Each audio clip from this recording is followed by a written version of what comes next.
तो hello friends, इन दिनों हम गॉस थ्योरम के अनुप्रयोग के विषय में देख रहे हैं।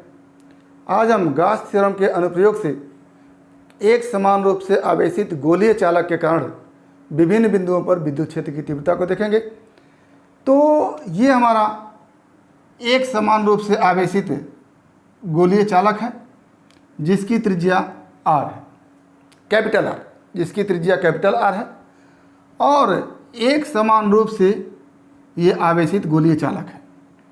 चूँकि किसी भी चालक को दिया गया आवेश उसके बाहरी पृष्ठ पर समान रूप से वितरित हो जाता है।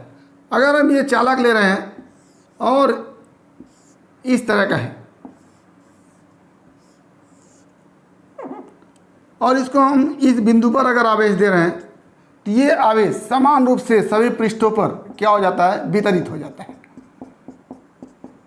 तो इस तरह से एक गोली चालक है जिसके किसी बिंदु पर हम आवेश अगर दे रहे हो इस तरह से, तो ये आवेश इस तरह से पूरे पृष्ठ पर समान रूप से वितरित हो जाता है इस तरह से। तो ये हमारा गोलीय चालक है जिसके किसी एक बिंदु पर हमने आवेश दिया है और पूरा आवेश एक समान रूप से वितरित हो गया और इस आवेश वितरण का पृष्ठ आवेश घनत्व सिग्मा है। क्या है? पृष्ठ आवेश घनत्व सिग्मा है। अच्छा, अब इस आवेशित गोलीय चालक के कारण इस चालक के बाहर किसी बिंदु P1 पर, इस चालक के पृष्ठ पर किसी बिंदु P2 पर और इस चालक के अंदर किसी बिंदु P3 पर हमको विद्युत क्षेत्र की तीव्रता निकालनी है। तो जैसा कि हम जानते हैं कि गॉस थ्योरम का अनुप्रयोग करने के लिए हमको हमेशा एक गॉसियन पृष्ठ खींचना पड़ता है और वो गॉसियन पृष्ठ उस बिंदु से अवश्य जाता है जहाँ पर हमको विद्युत क्षेत्र की तीव्रता निकालनी होती है। साथ ही वो गॉसियन पृष्ठ सिमेट्रिकल होना चाहिए और उस गॉसियन पृष्ठ के अंदर ही हमारा आवेशित वस्तु होना चाहिए। तो क्या कंडीशन होता है गॉसियन पृष्ठ का? नंबर 1, गॉसियन पृष्ठ उस बिंदु से अवश्य जाना चाहिए जहां विद्युत क्षेत्र की तीव्रता ज्ञात करनी हो। दूसरा, गॉसियन पृष्ठ के अंदर आवेशित वस्तु होनी चाहिए। और तीसरा, गॉसियन पृष्ठ सिमेट्रिकल होना चाहिए। तो इस तरह का हम गॉसियन पृष्ठ खींचेंगे। ये हमारा बिंदु P1 जहां हमको विद्युत क्षेत्र की तीव्रता ज्ञात करनी है, इस आवेशित गोले के केंद्र से स्मॉल r दूरी पर है। तो इस गोले के केंद्र को ही केंद्र मानकर स्मॉल r त्रिज्या का एक गोलीय गॉसियन पृष्ठ खींचते हैं। ये जो हमारा गॉसियन पृष्ठ है, गॉसियन पृष्ठ गोली है। ये गोलीय गॉसियन पृष्ठ हमने खींचा और ये गॉसियन पृष्ठ बिंदु P1 से होकर के जा रहा जहाँ पर हमको विद्युत क्षेत्र की तीव्रता निकालनी है और इसी गॉसियन पृष्ठ में ये गोलीय आवेशित चालक है और ये गॉसियन पृष्ठ सिमेट्रिकल है। तो कहने का आशय यह है कि जो हम गॉसियन पृष्ठ खींचे हैं वो गॉसियन पृष्ठ इन तीनों कंडीशन को फॉलो कर रहा है जिसके लिए हमको गॉस थ्योरम का उपयोग करना है। तो क्या हो गया कि लिखेंगे कि आवेशित गोलीय चालक के केंद्र को ही केंद्र मानकर स्मॉल r त्रिज्या का एक गॉसियन पृष्ठ खींचते हैं जिस पर बिंदु P1 स्थित है। अब इस बिंदु P1 को लेते हुए एक छोटा सा गॉसियन पृष्ठ पर अवयव ds लेते हैं।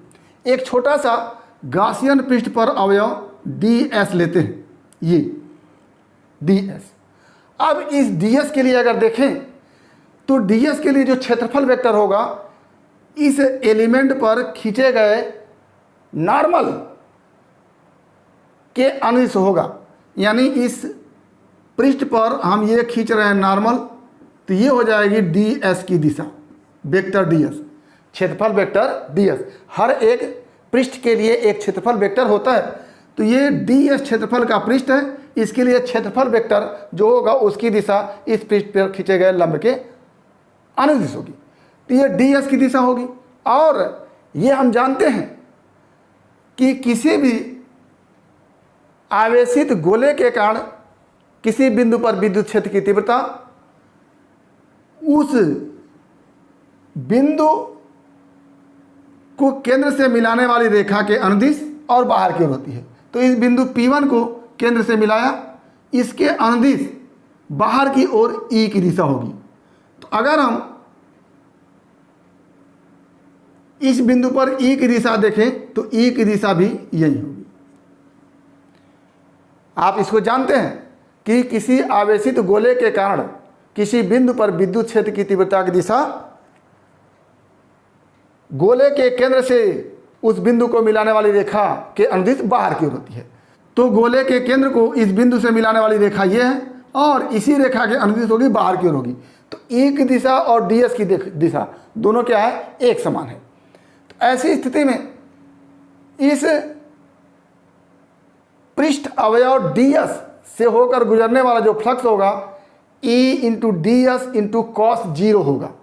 क्या होगा, E into ds into cos 0। तो क्या लिखे हम कि बिंदु P1 से जाने वाला स्मॉल r, ये क्या है, आवेशित गोले से P1 की दूरी स्मॉल r त्रिज्या का एक गासियन पृष्ठ खींचा तथा इस पृष्ठ पर ds क्षेत्रफल अवयव लिया जिस पर बिंदु P1 स्थित है। अब क्या होगा, बिंदु P1 पर ds से संबंधित क्षेत्रफल वेक्टर तथा विद्युत क्षेत्र की तीव्रता E एक ही दिशा में होंगे। अतः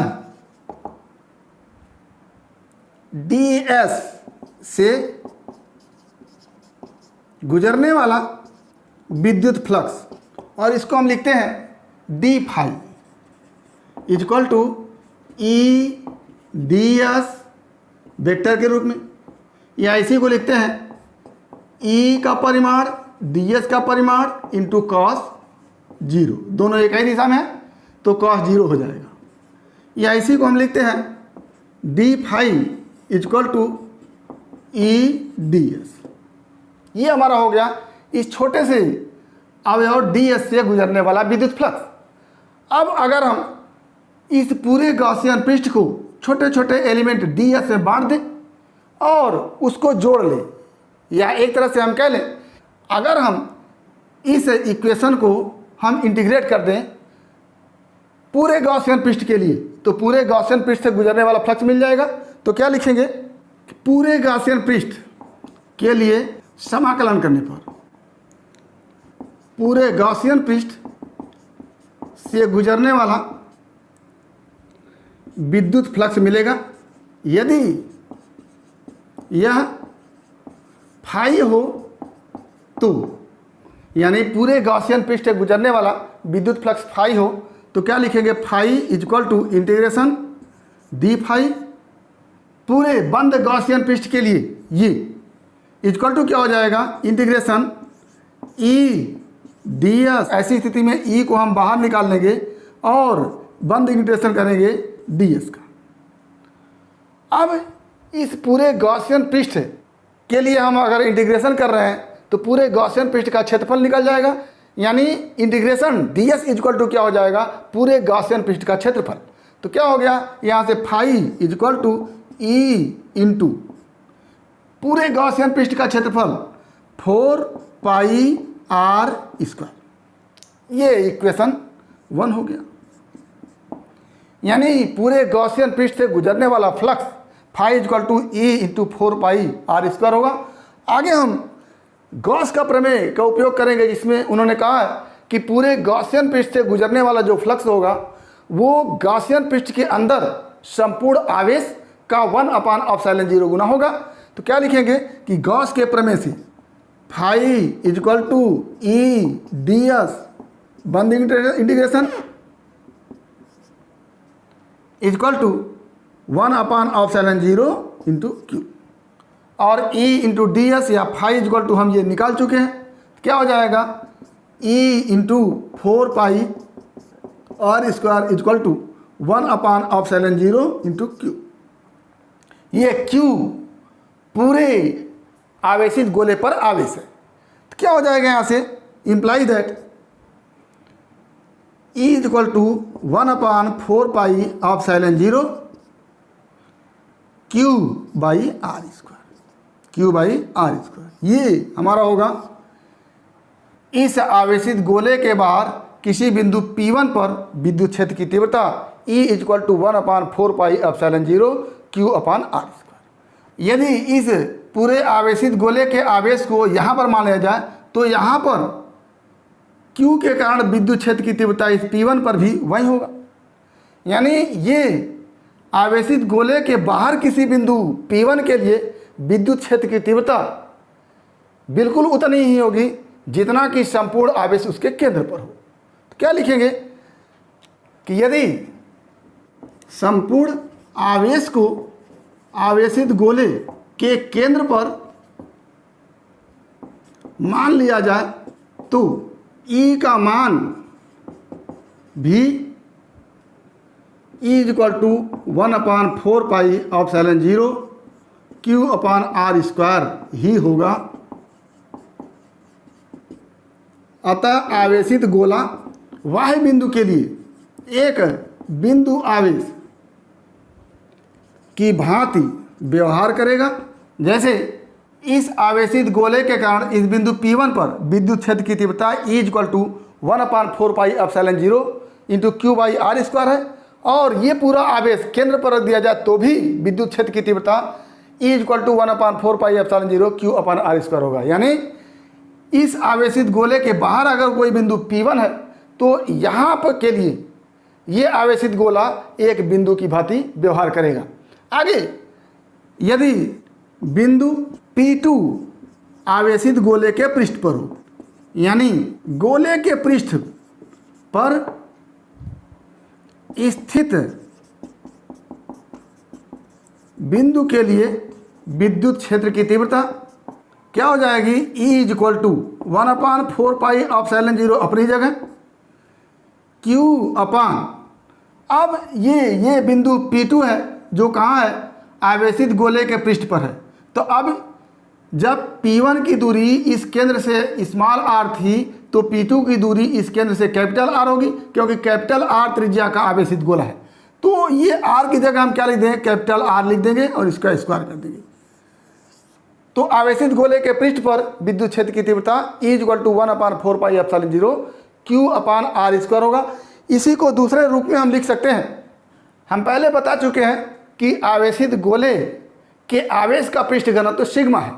तो अगर पृष्ठ घनत्व तो सिग्मा है तो सिग्मा में पृष्ठ के क्षेत्रफल से हम गुणा कर दें या संपूर्ण पृष्ठ से गुणा कर दें तो हमको पूरा आवेश मिल जाता है। तो क्या लिखेंगे, यदि पृष्ठ घनत्व सिग्मा है तो संपूर्ण आवेश Q बराबर सिग्मा इंटू 4πr²। इस आवेशित गोले का संपूर्ण पृष्ठ 4πr² होगा और सिग्मा पृष्ठ घनत्व है, इन दोनों का मल्टीप्लाई करेंगे तो Q आवेश मिल जाएगा। इस Q का मान हम यहाँ रख देते हैं। तो क्या हो जाएगा, E equal to 1/4πε0 into Q की जगह सिग्मा इंटू 4πr²/r²। Q की जगह हमने ये रख दिया, Q की जगह हमने ये रख दिया। तो क्या हो गया हमारे पास, R से R कटा और 4π से 4π कटा। तो E इक्वल टू क्या हो गया, σ/ε0। ये एक फॉर्मूला बन गया पृष्ठ पर विद्युत क्षेत्र की तीव्रता के लिए। आगे हम देखते हैं इस आवेशित गोले के अंदर किसी बिंदु पर विद्युत क्षेत्र की तीव्रता, यानी अंदर एक बिंदु P3 है जिसको लेते हुए एक पृष्ठ अवयव हमने ds लिया। तो अगर ये पृष्ठ अवयव ds है तो इस पूरे गोले से गुजरने वाले फ्लक्स को हम मान लेते हैं फाई। पूरे गोले से गुजरने वाला फ्लक्स अगर फाई है तो फाई इक्वल टू क्या लिखेंगे हम, क्यू अपान एप्सिलॉन जीरो। और आप जानते हैं कि पूरा का पूरा आवेश इस पृष्ठ पर केंद्रित है, इस पृष्ठ पर वितरित है, इसके अंदर कोई भी आवेश नहीं है। तो फाई इक्वल टू क्यू का मान क्या हो जाएगा, जीरो अपान एप्सिलॉन। ये क्या हो गया, फाई इक्वल टू जीरो हो गया। और अगर फाई इक्वल टू जीरो है तो ई इंटू डी एस बंद इंटीग्रेशन इक्वल टू क्या हो जाएगा, जीरो। क्योंकि गॉस थ्योरम कहता है कि बंद integration E into D s equal to phi, और फाई का मान हमने क्या निकाल लिया है, जीरो निकाल लिया है। तो ये गया जीरो, तो यहाँ से क्या हो जाएगा, ई इक्वल टू जीरो। तो ये इस आवेशित गोले के अंदर अगर कोई बिंदु P3 है तो वहाँ पर विद्युत क्षेत्र की तीव्रता जीरो होगी, क्योंकि इस गॉसियन पृष्ठ के अंदर कोई आवेश नहीं है। इसको दूसरी तरह से देख सकते हैं कि यदि बिंदु P3 पर हमको विद्युत क्षेत्र की तीव्रता निकालनी है तो P3 से होकर जाने वाला एक गॉसियन पृष्ठ खींचे, ये गॉसियन पृष्ठ,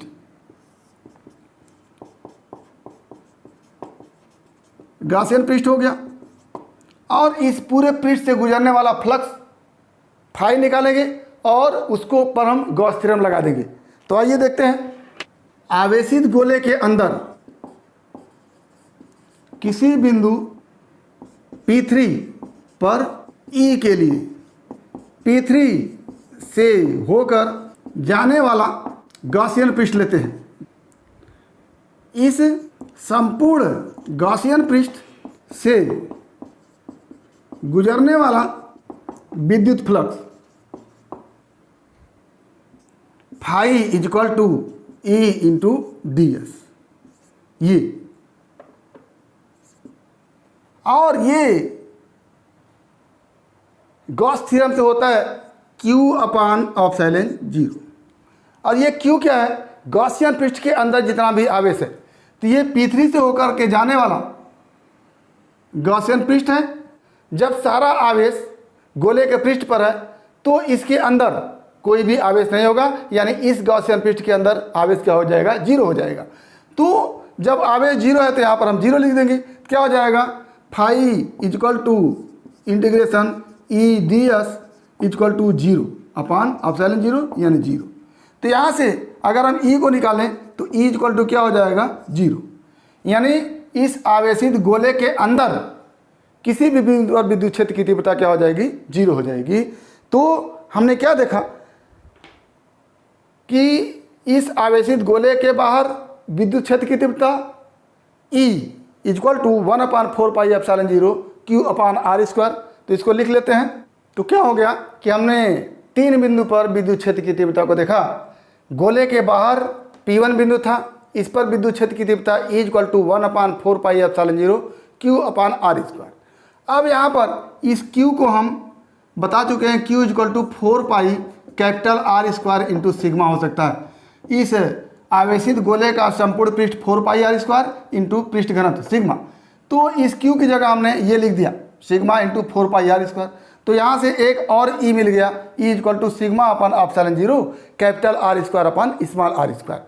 तो ये बाहर के लिए दो फार्मूला बने, एक तो ये बन गया और दूसरा ये बन गया।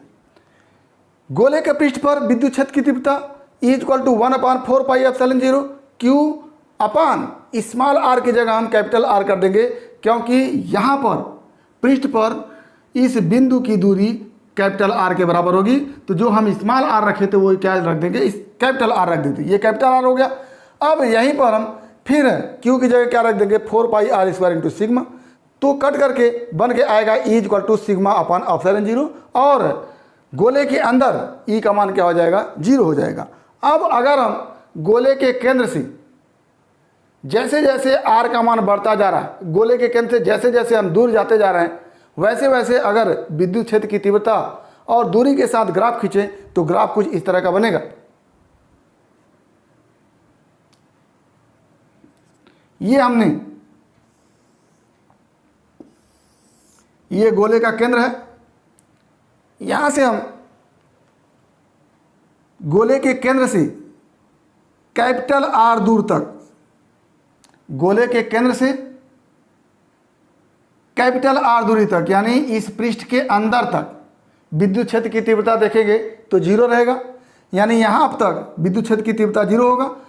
तुरंत ही आर पर विद्युत क्षेत्र की तीव्रता क्या हो जाएगी, 1/4πε0 Q/r² या σ/ε0। तो ये मान जो होगा वो होगा σ/ε0। इसके बाद जब बाहर जाएंगे तो जैसे जैसे ये फार्मूला लगेगा आपका, तो जैसे जैसे आर का मान बढ़ता जाएगा वैसे वैसे ई का मान क्या होगा, घटता जाएगा।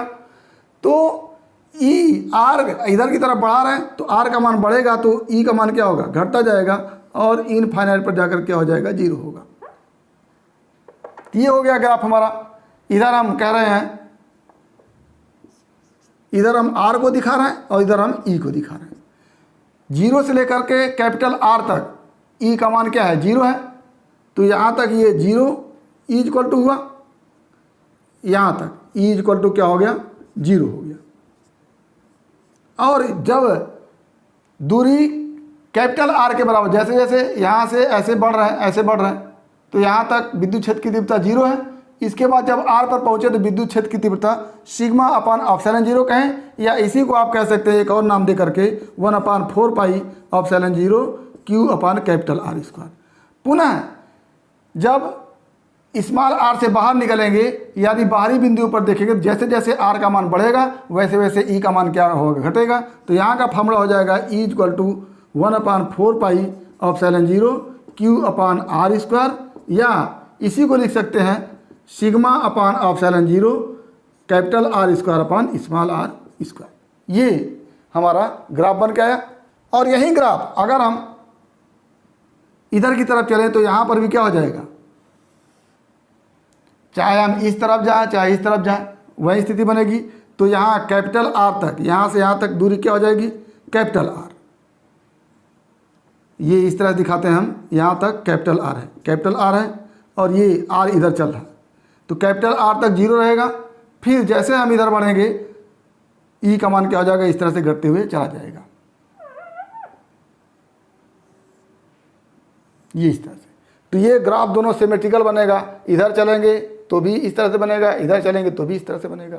तो ये हमारा हो गया आज किसी आवेशित चालक गोले के कारण विभिन्न बिंदु पर विद्युत क्षेत्र की तीव्रता, बाहर के लिए फार्मूला, इस आवेशित गोले के बाहर के लिए formula E equal to 1/4πε0 Q/R²।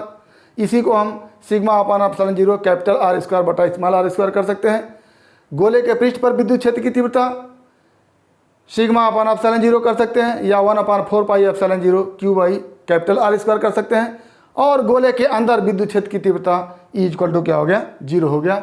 तो गॉस थ्योरम का उपयोग करके हम किसी आवेशित चालक गोले के कारण विद्युत क्षेत्र की तीव्रता को देखें। उम्मीद करते हैं कि टॉपिक आपको समझ में आया होगा। अगर इसमें किसी प्रकार की समस्या हो तो आप हमारे YouTube चैनल के कमेंट बॉक्स में कमेंट करके अपनी समस्या का समाधान करेंगे। और यदि वीडियो क्लिप पसंद आए तो प्लीज़ लाइक करेंगे, शेयर करेंगे, साथ ही हमारे YouTube चैनल को सब्सक्राइब करेंगे ताकि इस तरह के वीडियो क्लिप का नोटिफिकेशन आपको मिलता रहे। तो आज बस इतना ही। अगला टॉपिक अगले वीडियो क्लिप में एक बार फिर आपके भविष्य के लिए बेस्ट ऑफ लक। धन्यवाद।